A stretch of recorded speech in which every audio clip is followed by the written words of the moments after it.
2025 was not just another year for the It Ends With Us star.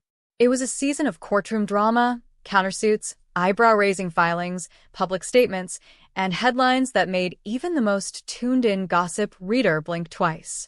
But at the end of 2024, Lively filed a formal legal complaint with the California Civil Rights Department alleging sexual harassment and retaliation during filming of the movie.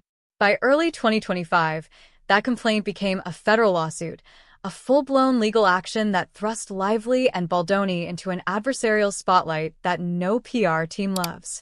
Almost immediately after Lively's lawsuit went public, Justin Baldoni responded with his own legal strategy. In January 2025, Baldoni filed a $400 million countersuit against Blake Lively, her husband Ryan Reynolds, their publicist, and even the New York Times, accusing them of defamation, extortion, and damaging his reputation. whoa, That's not a small legal snub, that's a Hollywood blitzkrieg of litigation. It was as if the courtroom became the stage, and the script was rewritten. Lively alleges harassment and retaliation. Baldoni alleges defamation and orchestrated media narratives. This countersuit wasn't some background footnote. It dominated headlines for months, with lawyers dueling in filings, media statements flying, and public perception becoming a battleground. Why did this crossover from lawsuit to full-blown countersuit matter so much? Because it turned a single allegation into a multi-front legal affair that kept everyone guessing what would happen next. By June 2025, a federal judge delivered a dramatic blow to Baldoni's countersuit. Instead of proceeding with his massive $400 million claim, the judge dismissed it, citing legal protections around statements made in a legal case. And just like that, one of the most explosive legal claims of the year quietly fell apart in court. Lively celebrated the dismissal, calling it a vindication of her right to speak up.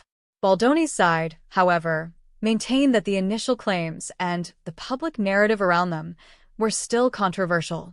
Even as Baldoni's lawsuit faded, Lively's original claims remained active, with motions, filings, and responses continuing through the year. So, what did this mean? The massive countersuit was gone, but the core legal battle was not over. The original sexual harassment and retaliation lawsuit still stood.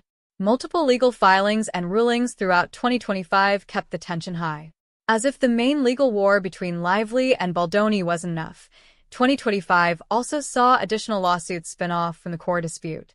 In early 2025, a crisis PR firm whose name appeared in court filings against Baldoni's production team turned the tables, suing Blake Lively for defamation, claiming that she had damaged its reputation.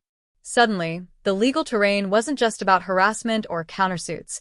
It was about who said what, to whom, and with what impact on personal and professional reputations. In mid-2025, the conflict ventured even further into public spectacle. Reports surfaced that Taylor Swift, a close friend of Blake Lively, was subpoenaed and then the request withdrawn, in connection with the legal case. Swift's name alone injected a media magnifying glass into the dispute, sparking commentary, speculation, and intense social media debate. But then the subpoena was withdrawn, and Swift's involvement disappeared from the legal record. By the end of the year, courts hadn't dismissed Lively's original lawsuit, meaning the case was still active and scheduled to continue into 2026.